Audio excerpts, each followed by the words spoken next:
Olá pessoal, a Copasa divulgou os resultados do primeiro trimestre de 2022 e eles estão aqui, ó, vamos dar uma olhada. Tá aqui, divulgado na data de hoje, não é? 2 de maio de 2022. E aqui estão os pontos principais. A receita líquida de água, esgoto e resíduos sólidos totalizou 1,27 bilhão de reais no primeiro trimestre de 2022 contra 1,28 bilhão no primeiro trimestre de 2021.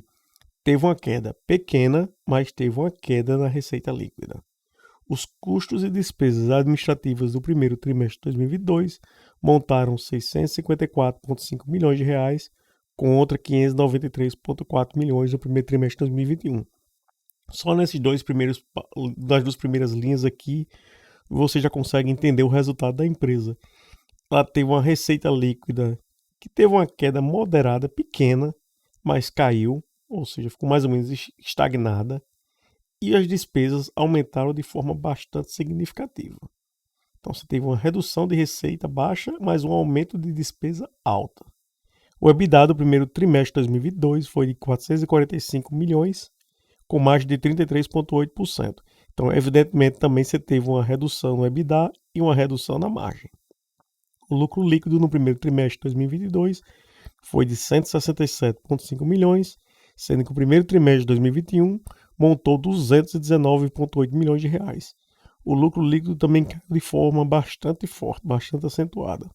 Os juros sobre capital próprio JCP declarados em 17 de março, referentes ao primeiro trimestre de 2022, totalizaram 33,9 milhões de reais. E a dívida líquida atingiu 2,96 bilhões em março de 2022. E a relação dívida líquida EBITDA atingiu duas vezes. Teve um aumento também aqui na dívida líquida, pelo que eu estou entendendo. Os investimentos realizados no primeiro trimestre de 2022 só totalizaram 200 milhões, e aí está considerando as empresas conjuntamente. Em março de 2022, o número de economias, unidades consumidores de água atingiu 5,54 milhões, 5,48 milhões em março de 2021, e o de agosto atingiu 3,91 milhões, 3,79 milhões em março de 2021, perfeito. Inadimplência medida pela relação entre o saldo de contas a receber vencidas entre 90 e 359 dias e o valor total faturado nos últimos 12 meses atingiu 3,56% em março de 2022. Março de 2021 foi 4,08%. Então, notícia positiva, teve uma redução na inadimplência. Redução no número de empregados da controladora. E aqui o índice, né, que também de empregados por mil ligações, redução de 12,5%, que teve essa redução de empregados. Vamos já olhando os números aqui da empresa. Essa parte aqui é interessante, mas vamos para a parte financeira, que é o que realmente interessa para a gente, né? Eu vou passar de forma rápida para o vídeo não ficar longo. Desempenho financeiro trimestral. Aqui você está a parte de receitas. Receita líquida de água e esgoto, 1,2 bilhões no primeiro trimestre de 2022, contra 1,2 bilhões no primeiro trimestre de 2021, uma queda de 1%. E aqui você vê que teve uma redução na parte de esgoto e um aumento na parte de água. Tá? Algo interessante aí, não é? Porque você teve uma redução na parte de esgoto, tendo a água aumentando. E a parte de resíduos sólidos também teve uma redução. Você tem aqui a parte da receita líquida, né? De água, esgoto e resíduos, a mesma queda de 1%, evidentemente. Primeiro trimestre de 2022 para o primeiro trimestre de 2021. Quando você compara com 2020, teve um aumento de 6%. Mas você está interessado em comparar com 2021, né? Aqui você tem a parte de faturamento total, 1,4 bilhões contra 1,4 bilhões, uma queda também de 3%. Custos, você vê, o faturamento caiu 3%. Custos e despesas, você teve um acréscimo de 12,3%. Enorme, né? Realmente, esse crescimento aí. Incrível. Custos administrativos aí, 10% de crescimento. Não administráveis, 23,7%. Só a energia elétrica subiu 20%. Combustíveis e lubrificantes, como você sabe também da sua casa, né? 48%. Material de tratamento, 32%. Crédito tributários, 14%. Serviços de terceiros, 25% aqui na parte mais alta. Perda por redução do valor recuperável de contas a receber, 19%. Números aí que estão fugindo do controle das empresas, né? Algo que tem que ser feito realmente, que a pressão inflacionária está enorme. Essa parte aqui da PPP do Rio Manso, a elevação observada se dá em função principalmente do incremento nos gastos de energia elétrica, que foi o que a gente viu lá em cima. Materiais, realmente algo incrível. Os valores aqui estão Então, quase que fora de controle, um aumento de 20,5% comparando-se o primeiro trimestre de 2022 com o primeiro trimestre de 2021. Ocorreu principalmente devido ao incremento dos gastos com bandeiras tarifárias. E aí não tem muito o que fazer. 48% com combustíveis lubrificantes, como eu já tinha falado. Tem outras despesas. Tem a parte aqui da... Em resumo, né, os resultados da empresa não foram bons. Para quem está querendo já saber o resumo de tudo aqui.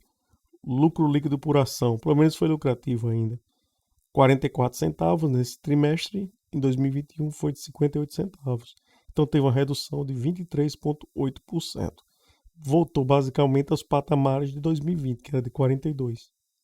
O EBITDA e margem EBITDA, evidentemente, teve uma redução, margem EBITDA 33,8%. Mesmo trimestre de 2021 estava em 39,5%, uma queda de 5,7 pontos percentuais.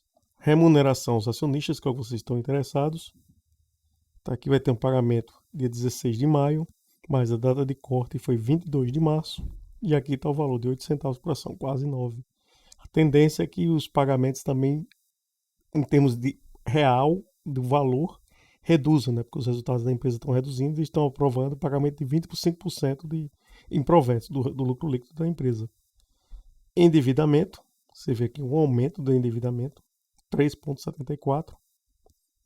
Você vê que é 3,62, 337. Então, o endividamento aumentou, a dívida bruta de longo prazo aumentou, você está vendo aqui de uma forma forte, e a dívida bruta de curto prazo continuou uns 2%. Então, a dívida líquida EBITDA da empresa, que teve uma tendência aí de 2020 para 2021, de uma certa redução, que foi de 1,5 em número de vezes, né, para 1,4, agora chegou a 2 vezes.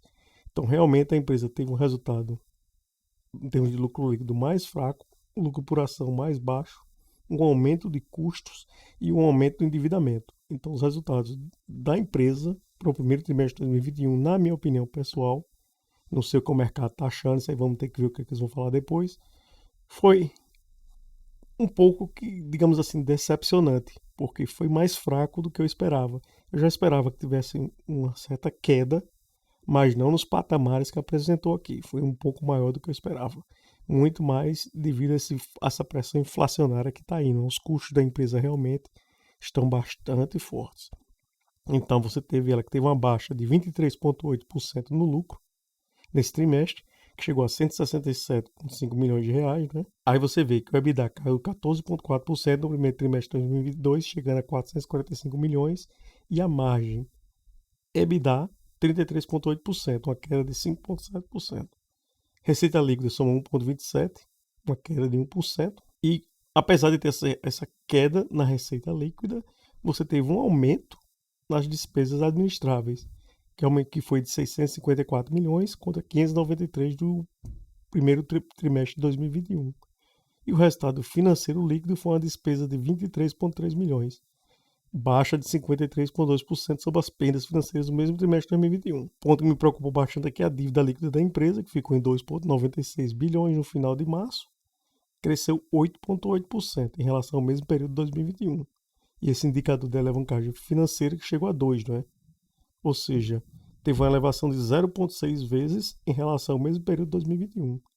Então, a empresa vai ter um segundo trimestre de 2022 aí bastante desafiador para tentar recuperar a confiança, né? Porque o valor aí realmente decepcionou os resultados.